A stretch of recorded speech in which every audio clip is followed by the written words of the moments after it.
নমস্কার বন্ধুরা, my home gardening চ্যানেলে আপনাদের স্বাগত জানাই। আশা করি সকলেই ভালো আছেন। আরেকটি নতুন ভিডিওর সাথে হাজির হয়েছি আমি সুকান্ত। আপনারা আজকে যে ভিডিওটি দেখাবো সেটা হলো এই যে ড্রাগন গাছ, এই নভেম্বর ডিসেম্বর মাসে ড্রাগন গাছে কিন্তু এই কাজগুলো অবশ্যই সেরে ফেলতে হবে। তা না হলে আমাদের যখন মার্চ এপ্রিল মাসে সিজন আসবে তখন কিন্তু আমরা যথেষ্ট ফুল এই ড্রাগন গাছ থেকে পাবো না। তার জন্য আগে থেকেই আমি কিছু কাজ যেটা নভেম্বর ডিসেম্বর মাসে সেরে ফেলতে হবে। মোটামুটি সবার প্রথমে আমি যেটা দেখুন, এই যে পটে যে মাটিটা আছে এটা অলরেডি অনেকদিন হয়ে গেছে যে এই মাটি থেকে এবার কিছুটা মাটি কেটে তুলে ফেলতে হবে। তুলে ফেলে আবার নতুন মাটি রিপোর্টিং করতে হবে। তা না হলে কিন্তু আমাদের যে পুরনো মাটির যে খাবারগুলো প্রায় শেষ হয়ে গেছে, আর ওই মাটিতে মোটামুটিভাবে শেকড়ে পুরো জাম হয়ে গেছে। আর এর ফলে কি হবে, আমাদের যে গাছটা আছে পরবর্তীকালে যখন ফল হবে, যখন যথেষ্ট খাবার দরকার পড়বে, তখন কিন্তু গাছ পুরো খাবার সংগ্রহ করতে পারবে না। তার জন্য কি করতে হবে, এই নিচে থেকে কিছুটা মাটি আমি কেটে তুলে ফেলে দেবো, সাথে শিকড় ফিকড় যা আছে সব কেটে একটু পরিষ্কার পরিচ্ছন্ন করে দেবো। তারপর আবার আমি এখানে নতুন মাটি রিপোর্টিং করব। আর এখানে রিপোর্টিং করার জন্য যে পটিং মিডিয়াটা আমি ব্যবহার করছি সেটা হলো হাড় গুঁড়ো নিয়ে নিয়েছি 2 মুঠো। আর এই 2 মুঠো হাড় গুঁড়ো আমি 12 ইঞ্চি টবের জন্য ব্যবহার করছি। টব যদি ছোট হয় সেক্ষেত্রে কিন্তু পরিমাণটা কম নিতে হবে। আর আমি 2 মুঠো নিয়ে নিয়েছি এখানে শিংকুচি। এই হাড় গুঁড়ো এবং শিংকুচিতে প্রচুর পরিমাণে নাইট্রোজেন এবং ফসফরাস থাকে, যা উদ্ভিদের বৃদ্ধির জন্য খুবই প্রয়োজনীয়। আর নিয়ে নিয়েছি 1 মুঠো নিমখোল। এই নিমখোল মাটিটাকে যেমন তেতোভাব রাখবে, তেমন পোকামাকড়ের হাত থেকে গাছকে বাঁচিয়ে রাখবে। আর এখানে আমি 1 মুঠো মতো নিয়েছি সর্ষের খোল। এটা 10 থেকে 12 ইঞ্চি টবের জন্য পরিমাণটা একটু কম বেশি হলেও অসুবিধা নেই। 1 মুঠো আমি এখানে নিয়েছি সর্ষের খোল। আর নিয়েছি 1 মুঠো এখানে কাঠের গুঁড়ো বা তুষ, যে কোনো একটা ব্যবহার করলেই চলবে। এটা মাটিটাকে হালকা যেমন রাখবে তেমনি একটু ফাঁপা ভাবও রাখবে। আর নিয়েছি এখানে হিউমিক অ্যাসিড 1 চামচ, যা গাছের রুট ডেভেলপমেন্টের জন্য খুবই ভালো। আর এখানে নিয়েছি 1/2 চামচ মতো দানা সার, যেটা পোকামাকড়ের হাত থেকে গাছকে বাঁচিয়ে রাখবে। আর ফাঙ্গিসাইড নিয়েছি আমি 1 চামচ, সাব ফাঙ্গিসাইড ব্যবহার করেছি। আপনারা চাইলে যে কোনো ধরনের ফাঙ্গিসাইড ব্যবহার করতে পারেন।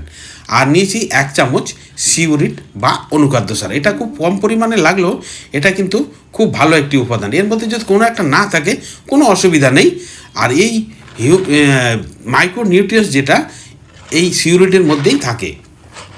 এবার আমি এই যে ভার্মি কম্পোস্ট ব্যবহার করেছি, আপনারা চাইলে গোবর সারও ব্যবহার করতে পারেন, দুটো ব্যবহার করলেও অসুবিধা নেই।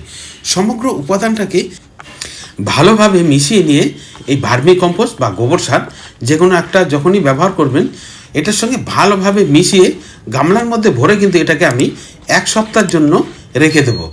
আর রেখে দেওয়ার পরে কি হবে, আমাদের বনডাস, শিংকুচি বা নিমখোল যেটা ব্যবহার করছি, এটা দেখবেন এটা মাঝে মাঝে দেখবেন এটা হিট যখন আসে ফাঙ্গাস লেগে যায়।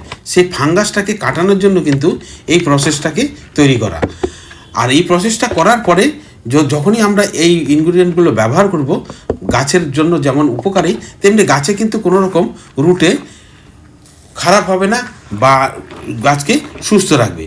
এবার সমগ্র উপাদান সঙ্গে এই ভার্মি কম্পোস্টকে মিশিয়ে দিয়ে এবার আমি এটাকে ঢাকা দিয়ে কিন্তু রেখে দেবো 1 সপ্তাহের জন্য।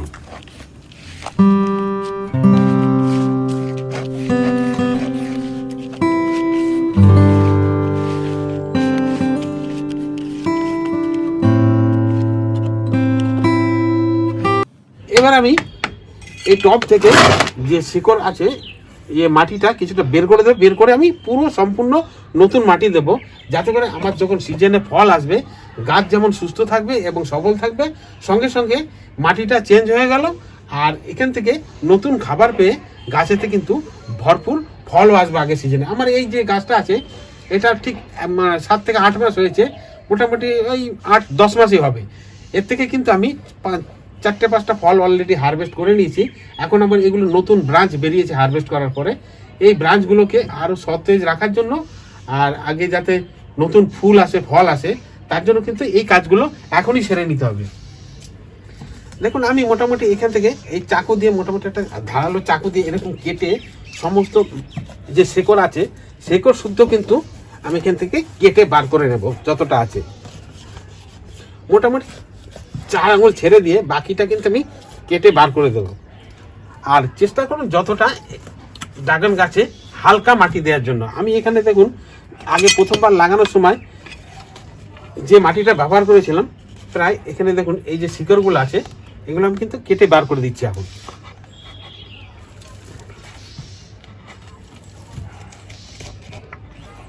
শেকড় কেটে গেলে কোনো অসুবিধা নেই, আবার এখান থেকে নতুন নতুন শেকড় গজাবে, সেই শেকড়গুলো আবার গাছে ভর্তি হয়ে যাবে। কিন্তু এরপরে আবার পরেই কিন্তু আবার যখন আমাদের সিজন চলে যাবে এরকম প্রত্যেকবার একবার করে কিন্তু করতে হবে।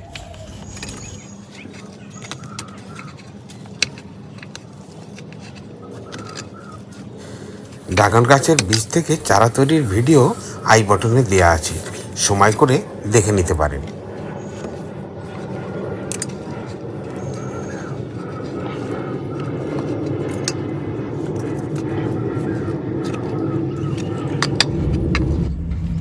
এইভাবে সমস্ত শেকড় শুদ্ধ আমি মাটি কিন্তু বের করে নেব, একদম যতটা পর্যন্ত আমার চাকু যায় নিচে পর্যন্ত।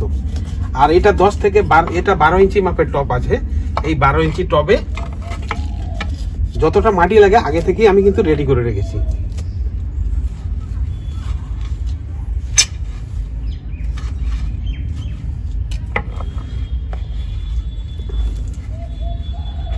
বন্ধ করে দিই।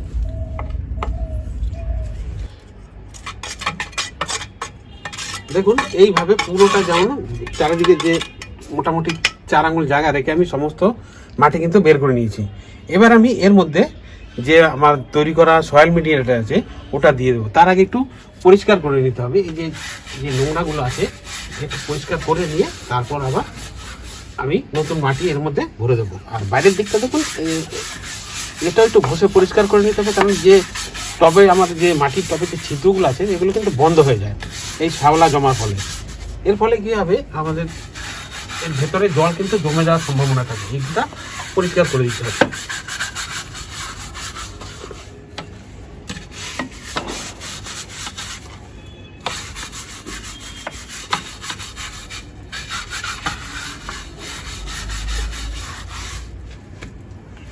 এবার আমার এই তৈরি করা যে মাটিটা আছে এটাকে এর মধ্যে ভরে দেব।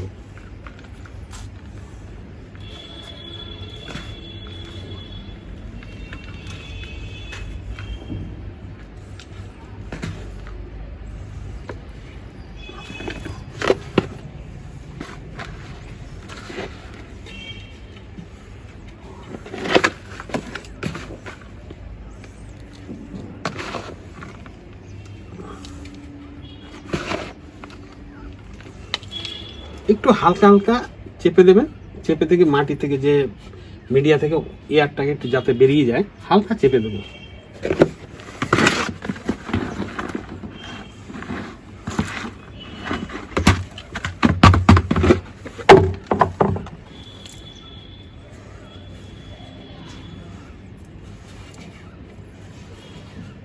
মোটামুটি ভাবে আমার ভর্তি হয়ে গেছে।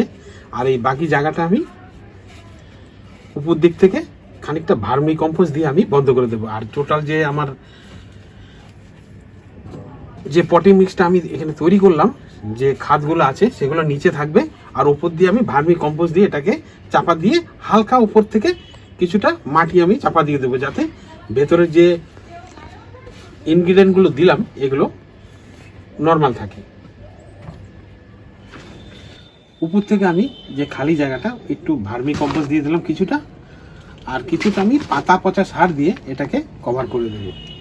কারণ যে মিডিয়াটা আমি ইউজ করছি টোটাল একদম হালকা, এতে যেমন টবের ওজন কম হবে তেমনি ছাদে ওজন কম থাকবে।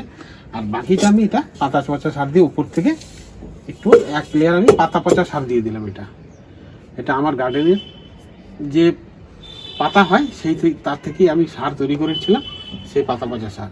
এবার আমি উপর দিয়ে একটু মালচিং করে দেবো, যাতে করে এই উপরের মাটিটা শুকনো ভাব না থাকে, সবসময় হালকা ভিজে ভাব থাকবে, এতে জলও কম লাগবে। আমি এই মালচিং করে দিয়ে এবার আমি এর মধ্যে ভরপুর প্রথমবার যখনই রিপোর্টিং বা নতুন মাটি দেওয়া হবে সয়েল মিডিয়া, তখন জল দিয়ে পুরো ভর্তি করে দিতে হবে টবটাকে। রুট কাটিংয়ের পরে একটু শক লেগেছে, তাই শক রিকভারি করার জন্য ম্যাগনেসিয়াম সালফেট জলে মিশিয়ে মোটামুটি 1 লিটার জলে 1 চামচ এরকম মিশিয়ে আমি গাছকে, যে জলটা আমি এখন ব্যবহার করব মাটিতে, তবে সেই 1 চামচ মতো আমি এখানে ম্যাগনেসিয়াম সালফেট 2 চামচ ম্যাগনেসিয়াম সালফেট দিলাম পুরো টবটাকে কভার করার জন্য। এবার এটাকে ভালোভাবে গুলে আমি গাছেতে টবেতে দিয়ে দেবো।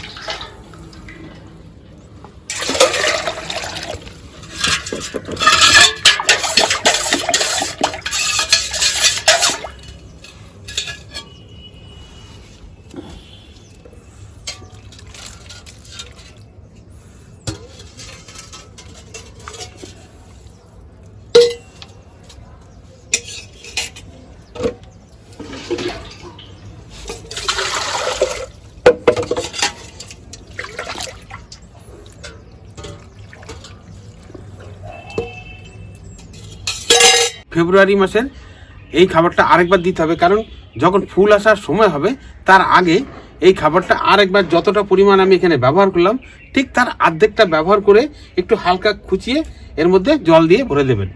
এ মোটামুটিভাবে বছরে 2 বার, একবার নভেম্বর ডিসেম্বরে, আরেকবার ফেব্রুয়ারিতে এই খাবারটা দিলে সারা বছর অন্য কোনো খাবার দেওয়ার দরকার নেই। এই সময় আরেকটা গুরুত্বপূর্ণ কাজ যেটা করতে হবে সেটা হলো, যদি নিচে কোনো ব্রাঞ্চ এসে থাকে, যেমন এখানে ব্রাঞ্চ এসেছিল আগে আমি কেটে দিয়েছি, যদি এই সময় কোনো নিচে ব্রাঞ্চ এসে থাকে এই নিচের দিকটায়, মানে তাহলে কি হবে, যদি ব্রাঞ্চ এখানে থেকে যায় সেই ব্রাঞ্চে খাবার পুরো এখানে খেয়ে নেবে। এর ফলে উপরের যে আমাদের শাখাগুলো আছে তাতে কিন্তু খাবার গিয়ে পৌঁছাবে না।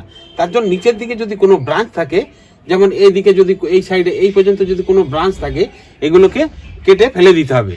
তার জন্য কোনো অসুবিধা নেই, কেটে একদম ডাইরেক্ট ফেলে দেবেন। আর এর ফলে কি হবে, আমাদের যে উপরের যে ব্রাঞ্চগুলো আছে সেই ব্রাঞ্চগুলো এইখানে নিচে থেকে খাবার পুরোটাই সংগ্রহ করতে পারবে। আর বন্ধুরা, ভিডিওটি যদি ভালো লাগে ভিডিওর শেষে অবশ্যই একটা লাইক দেবেন। আর নতুন বন্ধুরা যারা আমার চ্যানেলে প্রথম দেখছেন অবশ্যই চ্যানেলটি সাবস্ক্রাইব করে পাশে থাকা বেল আইকনটি ক্লিক করে দেবেন আমার পরবর্তী ভিডিওর নোটিফিকেশনগুলো পাওয়ার জন্য।